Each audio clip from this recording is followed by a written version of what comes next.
Guys আজকে আসছি আমার তালুই বাড়ি, আমার আপুর ফুপু শাশুড়ি বাড়ি। সেই জায়গায় আসছি আমরা চাইলতে বানানি খাইতে আসি।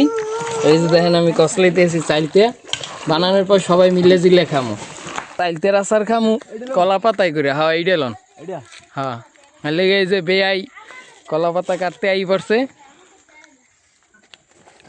আমরা কষি দেখে একটা কলা পাতা কাটতে নিছি। হ্যাঁ একটাই ওইবে মনে হয়। এখন কলা পাতায় আমরা চাইলতার আচার পরিবেশন করবো।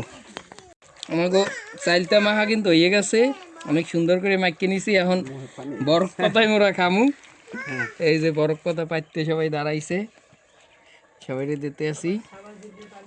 এরা দেখতে আছে এখন জিব্রার পানি আমার আটটু দেন, বেয়াই আটটু দেন, এটা মজা হইছে বেশি। বেয়াই এবার আটটু চাইতে আছে। এর লাগি তো বড় পাতা লইছি।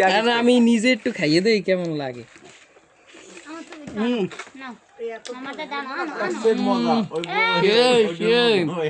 অনেক মজা, টক ডাল মিষ্টি চাইলতার আচার। না আসলেই বেয়াই অনেক মজা হইছে।